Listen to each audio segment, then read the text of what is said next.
क्या कंपनी को इतना टाइम नहीं मिला इतने सालों में कि वो प्राइवेट को कमर्शियल में कन्वर्ट करा सके? वो क्या इस मौके का इंतजार कर रही थी कि सरकार बंद करेगी फिर हम आगे आएंगे फिर हम कुछ करेंगे? तो मैं तो सरवाइव कर लूंगा क्योंकि मेरे पास यूट्यूब का भी सहारा है। पुलिस अधिकारी को बताया कि सर ओला चला रहा हूँ, तो उन्होंने और बल्कि उन्होंने मुझे अप्रिशिएट किया, बहुत अच्छा काम करो, जाओ छोड़ के। कहते हैं ना, जब ऊपर वाला एक ऑप्शन बंद करता है तो आपके सामने दूसरा ऑप्शन खोल देता है। तैयार है ऑप्शन, बहुत ऑप्शन है। मतलब कस्टमर को कोई फर्क नहीं है कि हम मरे जिए, उनको बस अपने डेस्टिनेशन से पे पहुंचने का है और कुछ नहीं है। तो ये काम जो है ना, ये जिंदगी का एक पार्ट है। हम आपके नौकर नहीं है। ऑटो वालों की यूनियन है, कार टैक्सी वालों की यूनियन है, उनको ये लगता है कि हमने उनका जो नौकरी खा लिया। वो हम लोगों को भी एक संघ, एक यूनियन देना चाहिए। लगातार ये खबरें आ रही थी कि किस तरीके से लोग जो है अपनी आप बीती बताते थे, तो हमें भी थोड़ा लगता था अजीब सा। तो इसी को जानने के लिए हम लोग आए हैं। दिल्ली में कुछ बाइक राइडर्स जो है हमें मिले हैं जो बाइक टैक्सी चलाते थे, और अब वो क्या कर रहे हैं, हालांकि क्या कर रहे हैं, उनके जीवन में क्या इफेक्ट पड़ा है, क्या चीज़ें हैं, वो सब समझेंगे। तो बड़े खासकर यूट्यूब पे एक्टिव रहते हैं। BSK व्लॉग नाम से चैनल है इनका, सब्सक्राइब कर लीजिएगा। और तो इनसे जानेंगे कि आखिर क्या इफेक्ट पड़ा है इनका, ये जो बाइक टैक्सी जो बैन हुई है। पहले तो बहुत बहुत स्वागत है। मतलब क्या इफेक्ट पड़ा है जब से ये जो बाइक टैक्सीज बैन की है दिल्ली गवर्नमेंट ने? देखिए, इफेक्ट जो होता है वो मेंटली सबसे ज्यादा पड़ता है। हाँ, जिसे बोलते हैं हम लोग हरासमेंट।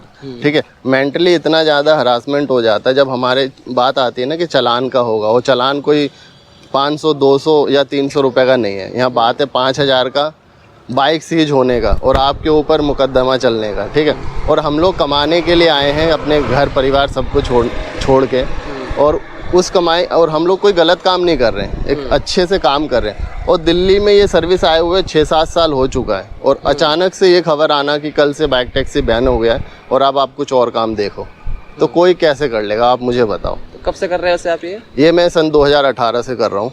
18 से कर रहे हैं? हाँ, मेरा 5वां साल है ये, और 5 साल से मैं ये काम करता हूँ। शुरुआत मैंने पार्ट टाइम से करी थी, फिर उसके बाद इसको फुल टाइम में शुरू कर दिया। मैं आपको बता दूँ, ये काम ऐसा है सर कि इस काम को जो भी लोग कर रहे हैं ना, वो मोस्ट ऑफ जो है पार्ट टाइमर है। मोस्ट ऑफ 90% पार्ट टाइम है, और 10% ऐसे जो फुल टाइम पे करते हैं। कुछ लोग छुपके भी करते हैं। बिल्कुल, और कुछ लोग जो है अपने ऑफिस के काम के बाद ये काम करते हैं। और लेकिन इस काम में ऐसा है कि आपका माइंड जो है ना, वो थोड़ा, आप नए नए लोगों से मिलते हो तो उससे अच्छा हो जाता है कि हाँ चलो कुछ तो बढ़िया हो रहा है, और उसके साथ साथ पैसा भी आ रहा है। अच्छा। तो अब काम इसको बंद होने से देखिए इम्पैक्ट यही पड़ा है कि लोग मेंटली ज़्यादा डिस्टर्ब है, और उनको समझ में नहीं आ रहा मैं करूँ तो करूँ क्या। अब फिलहाल क्या कर रहे हैं ऐसे, क्योंकि दिल्ली में तो बैन है। तो नोएडा में लोग चला रहे थे, अब तो नोएडा में खबरें आ रही हैं कि अब तो नोएडा के अंदर ही बैन कर दी जाएगी। हाँ, देखिए, बैन जो है ना वो सिर्फ डॉक्यूमेंटेड है, और जिनको जो काम कर रहे हैं एक्चुअल में वो कहीं ना कहीं चोरी छुप के कुछ ना कुछ तो कर ही रहे हैं। बैन हो गया, बिल्कुल ये सही बात है। और जो डर के थे वो तो घर पे बैठे हुए हैं, वो कुछ अपना अल्टरनेट देख रहे हैं। जो मजबूर है वो क्या करेंगे? आप बताओ मुझे। जो मजबूर है वो क्या करें, है ना? आप बताओ मेरे को। वो तो मजबूरी में करेगा ही। बिल्कुल, वो तो कुछ ना करेगा ही, है ना? या सरकार मतलब ये चाहती है कि आप चोरी चमारी करो?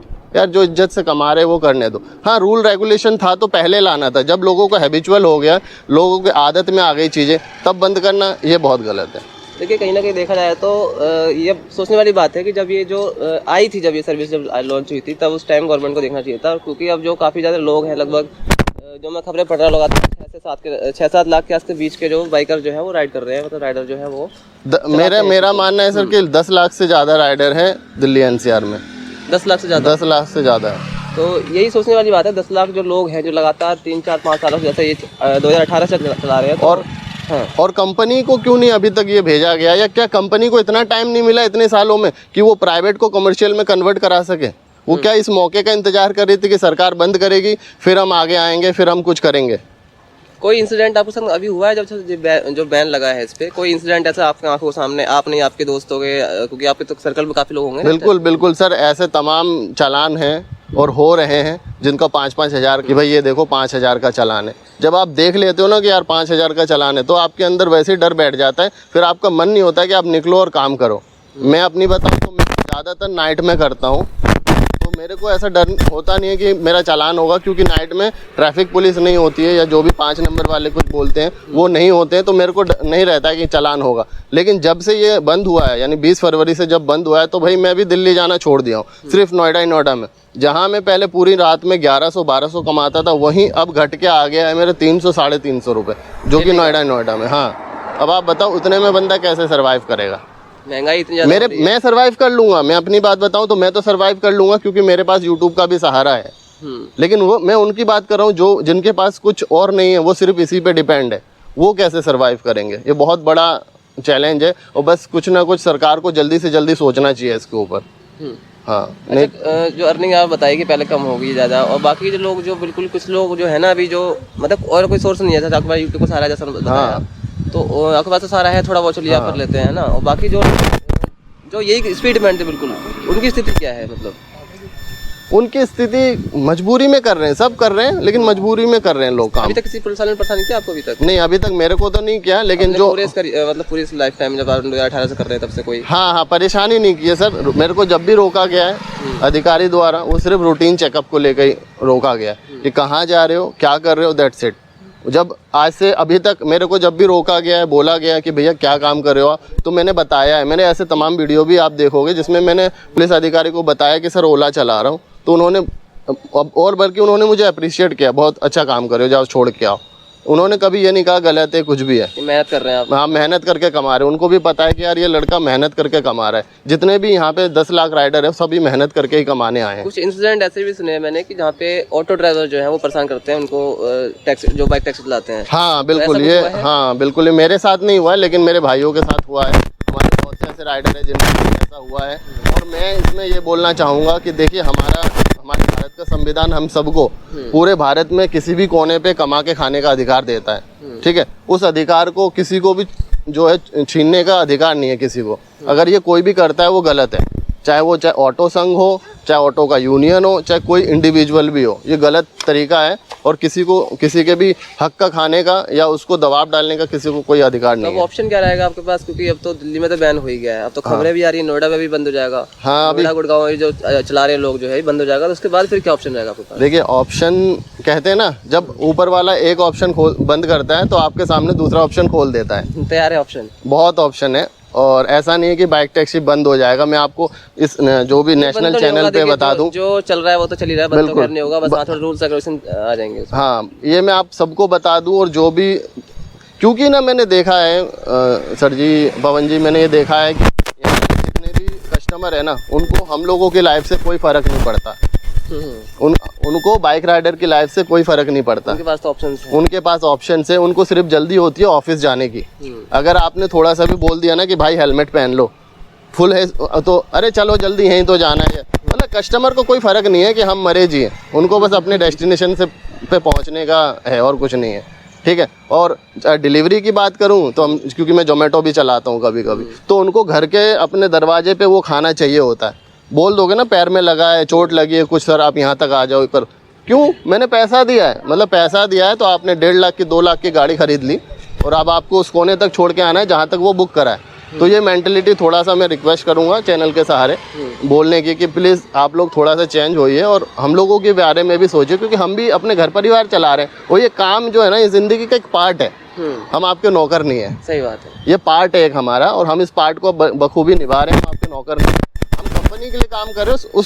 उस डिस्टेंस से आपने हमें पैसा दिया है, ना कि आपने हमें खरीद लिया है। तो ऐसे बिहेव करने वाले कस्टमर को मैं बोलूँगा आप भी थोड़ा संभल के और हमें भी रेस्पेक्ट देना चाहिए। मैं सभी काम करता हूँ सर, जिसमें मुझे मौका मिलता है मैं वो काम करता हूँ। अभी जैसे आपने कहा कि बैन हो गया तो क्या करेंगे, तो जी हाँ, मैं फूड डिलीवरी करूँगा, कुछ तो करना पड़ेगा। मतलब कमाने वाला कमाई लेगा, चाहे कुछ भी हो जाए। यही बात है, बिल्कुल है, सही बात है ये चीज़। लेकिन जोमेटो के साथ तो काफ़ी सारे इंसिडेंट मैंने देखे हैं कि कई लोग उसको मतलब मार पिटाई भी कर देते हैं जोमेटो के साथ तो काफ़ी ज़्यादा, और टाइम नहीं आता तो मतलब अलग ही इंसिडेंट होते हैं। ऐसा कुछ हुआ है? वो तो देखिए हर जगह पे है। जैसे हाँ, अभी जो ओला, उबर, रैपिडो ये बंद क्यों हुई है, इसके पीछे ऑटो संघ बोल दूं, ऑटो वालों की यूनियन है, कार टैक्सी वालों की यूनियन है। उनको ये लगता है कि हमने उनका नौकरी खा लिया है, और वो ये भूल जाते हैं कि जब सिर्फ ऑटो ही चलता था, आप 52 के मेट्रो से सिर्फ 73 आने के लिए 100 रुपये मांग रहे हो सिंगल बंदे का। वहीं बाइक वो सिर्फ 33 रुपये में, 25 रुपये में आ जाता है, तो वो क्यों ऑटो करेगा? उनके संग मतलब रूडली व्यवहार कर दिया कस्टमर के साथ, कस्टमर को जैसे सुनसान जगह पे ले गए, ऐसा भी आरोप लगते रहते हैं टैक्सी ड्राइवर्स पे। हाँ, वो तो कस्टमर भी ऐसे मिलते हैं आप लोगों को पसंद करते हैं राइडर्स को? हाँ बिल्कुल मिलते हैं सर, क्यों नहीं मिलेंगे। आप मान सपोज कोई इंसिडेंट बताइए मुझे ऐसा, कोई आपके संग घटित हुआ? बिल्कुल हुआ है, सरिता बिहार के साइड जगह है, वहाँ पे अगर आप सपोज, मैं छोड़ने गया, उनका ड्रॉप लोकेशन जंगल में दिखा रहा था, अब मैं उनको वहाँ ड्रॉप नहीं कर सकता, मेरे को खुद लग रहा था डर, अब वो बोलता भैया मेरा रात की बात है, मैं रात को चलाता हूँ, तो बोलते भैया मेरा ये नहीं है, 2 दोस्त और आ रहे हैं, उनको आने दो, यहीं रुको तब तक। अब आप जंगल में रुक सकते हो? मतलब ही नहीं, पॉसिबल नहीं है आपके सामने, क्योंकि मैं व्लॉगिंग कर रहा हूँ तो मेरे पास कैमरा है, माइक है, बाकी चीज़ें, पर्स है, मोबाइल है, मतलब वो तो कुछ भी कर सकते हैं आपके साथ। तो मन में डर तो रहता है काम जब आप करने जाते हो। और कई बार ऐसा भी हुआ है हमारे साथी के साथ, क्योंकि जब पीछे बैठने के बाद सवारी ने उस राइड को, मतलब ओरिजिनल राइड चल रही है, आप नहीं बता सकते हो कि फेक है, और उसमें आपके पीछे लगा दिया है छुरा। सही बात है। और छुरा लगा दिया है बकायदा, ये कहानी है मेरे दोस्त की। हाँ, मेरे दोस्त की है, राहुल नाम है उनका, उनके साथ हो चुका है। हाँ, हो सके तो नाम काट देना, क्योंकि उनकी मम्मी जो है, हाँ मम्मी जो है वो डरती है। उन्होंने छुरा रख दिया और बोला भाई रोक ले, जो कुछ है दे दे। तो उस राहुल जी उनका मतलब लक इतना अच्छा था कि वो आगे जो है पीसीआर दिख गया उनको, तो छुरे के धार में वो पीसीआर तक ले गया गाड़ी को, बाइक को, वहीं पे रोका। तब तक वो पीछे ही भाग लिया, 2 गाड़ी आई उसको बैठा के चल दिए। तो ऐसे इंसिडेंट हम लोगों को भी फेस करना पड़ता है। ये नहीं है कि हम लोग बाइक चला रहे हैं तो ऑटो वाले और उसका कैब वाले की जो पेट पर लात मार रहे हैं, नहीं मार रहे भाई, हम भी मेहनत करके कमा रहे हैं। अभी जब मेरी आपसे बात हुई थी उस टाइम, तो मैं, क्योंकि इंटरव्यू था, तो मैं थोड़ा सा जानकारी इकट्ठी कर रहा था, तो आपकी वीडियो देख रहा था एक, और रात की वीडियो थी शायद, मेरे एग्जैक्ट लोकेशन पता नहीं है मुझे, उसमें ना कोई आपको 300 रुपए शायद की राइड थी आपकी जी, तो राइड लेके पैसे नहीं दिए। हाँ, तो वो इंसिडेंट क्या था वो मैं बताता हूँ। एक्चुअली होता क्या है, अभी जैसे वो इंसिडेंट ओला का था, कस्टमर आपको 2 साल पुरानी बात है ना? हाँ, 1-1.5 साल पुरानी बात है, 2 साल। लोकेशन पे पहुंच गया, मानिए आके लोकेशन पे बोलता भैया मैं अंदर से पैसा ला के दे रहा हूँ, अगले गली पे मुझे ड्रॉप करना है आपको। मैं बोला ठीक है, तो वो मैं वहीं रुक गया और वो गली में घुसा, और अगले गली जो खुला हुआ है और वो निकल गया वहाँ से। अच्छा। हाँ, मैं गली में इंतजार ही कर रहा हूँ भाई कहाँ है, कब आएगा, अभी आएगा तब आएगा, और वो आने का नाम नहीं। मतलब लोग भी ऐसे है कि ऐसे अब यहाँ पे देखिए, यहाँ पे जो कंपनी है रैपिडो, उबर, ये तो हाथ खड़ा कर लेती है। अच्छा, कोई मतलब कुछ बोला नहीं? कुछ नहीं, अगर आपका पैसा गया तो गया, मतलब आप जो है समाज सेवा कर रहे हो उनके लिए, उनका मानना ये है कंपनी के लिए समाज सेवा है। और क्या है फिर, जब बताओ, क्या कंपनी की रिस्पॉन्सिबिलिटी नहीं बनती है कि उस पैसे को आपको दे और उसकी आईडी को ब्लॉक करें? रिस्पॉन्सिबिलिटी बनती है ना। तो ऐसे बहुत सारी चीज़ें हैं। मेरा मानना है कि हमारे टैक्सी का भी ना एक यूनियन होना चाहिए, जो भी इस बड़े पर्दे ऊपर बैठा हुआ है। प्रयास कीजिए बनाने का। बिल्कुल, हम लोग कोशिश में तो लगे हुए, बनेगा वो, आज नहीं तो कल बनेगा। अगर रूल आ रही है, सरकार इसके ऊपर सोचना चाहिए, और हम लोगों को भी एक संघ, एक यूनियन देना चाहिए। अब उसमें ओला थी, ओला को मैं थैंक यू कहूँगा। अगर आप कंप्लेन करते हो तो वो आपके साथ खड़ी रहती है, रेजोल्यूशन देते हैं, बिल्कुल देती है। और उस पैसे को मेरे को उन्होंने मुझे डबल पे आउट दिया, क्योंकि मुझे वहाँ पे जानकारी थी कि मैं जितने किलोमीटर चल रहा हूँ इस राइड पे, वो पूरा पैसा देगी। मैं वहाँ से वापस घर आया और घर में आके कॉल किया कि कस्टमर के संग, मेरे संग ऐसा ऐसा हुआ है, तो उन्होंने मुझे वो पैसा दिया। अच्छा, वहाँ गए, ड्रॉप किया, बिल्कुल वापस आया उसका? हाँ, 400 रुपये जाने का था, मुझे 800 रुपये जो है डबल मिला है, ये था। चलिए, तो अच्छा, ये सर्विसेज तो काफी अच्छी देते थे, मतलब क्या आप बता दीजिए कैसे कैसे करते हैं, मुझे बताइए। मतलब देखिए, एक तो मैं सभी को जो है फुल फेस हेलमेट प्रोवाइड करता हूँ अपने राइड पे, क्यों मैं सबको ही बोलता हूँ कि भाई अच्छा से एक हेलमेट दो। ये भले अभी बाहर से थोड़ा धूल जम रहा है, लेकिन अंदर से मैंने खुद बुक किया यार बाइक। हाँ, तो अंदर से आप देखो, 2 साल हो गए इस हेलमेट को, एक भी गंदा नहीं होगा, ठीक है। एक ये मैं देता हूँ। इसके अलावा ना कुछ मेरे पास, जैसे मैं हेयर कैप भी, ये देखिए, ये हेयर कैप्स होती हैं। जब भी घर से चलता हूँ तो एटलीस्ट 10 से 12 ये लेके चलता हूँ। इस तरीके से खुल जाता है और हम इसको इस तरीके से लगा सकते हैं। उसके बाद ही हेलमेट में लगाने देता हूँ। ये मैं देता हूँ कस्टमरों को। हाँ, ये मैं ज़रूर देता हूँ। इससे थोड़ा वैल्यू बढ़ जाती है कि यार जो बंदा आया है ना, इसकी भी कुछ तो बात है।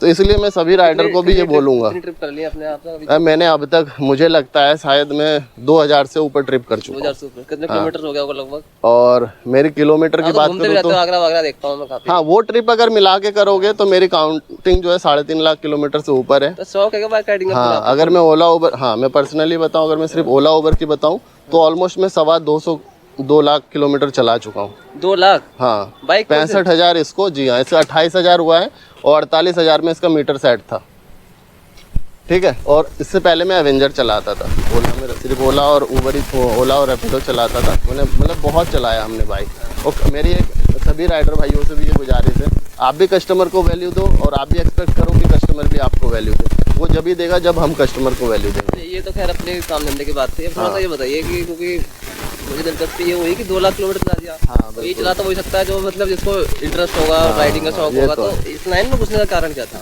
इस लाइन में घुसने का मेरा सबको, हर किसी को यही शौक होता है कि यार कुछ अपना करा। मेरी जो लास्ट कंपनी थी वो पेटीएम पेमेंट बैंक था, तो मेरे कलीग्स मुझसे बोलते थे कि तू कुछ अलग कर सकता है, तो मैं सोचता था कि काश मेरा चैनल मोनेटाइज हो जाए, यूट्यूब से पहला पेमेंट आ जाए और मैं जॉब छोड़ूं। तो हाँ, ये लॉकडाउन आया, फिर मैं गांव गया बाइक से ही अपने। हाँ हाँ, तो मेरा यही था कि भाई जब पहला पेमेंट आया यूट्यूब से, तो बस पहला पेमेंट जैसे ही मेरा आया तो अंदर से एक मोटिवेशन आ गई कि अब तो जॉब में छोड़ सकता हूँ। हाँ, खुशी हो गई।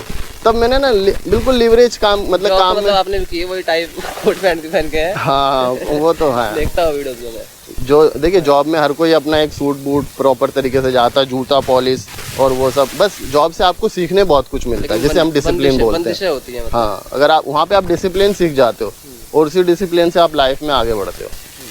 तो उस जॉब को मैंने छोड़ा जब भी, क्योंकि लॉकडाउन में इतना प्रेशर होता है ना, आपको 24 घंटे के लिए आप नौकरी कर रहे होते हो, कभी भी फ़ोन आता है आपके पास कि भाई मतलब मेन रीज़न ये बंदिशें जो होती हैं, बहुत बंदिशें होती है आपके पास। 24 घंटे में कभी भी फ़ोन आता है, कभी भी कुछ आता है, तो आपको अटेंड करना पड़ता है।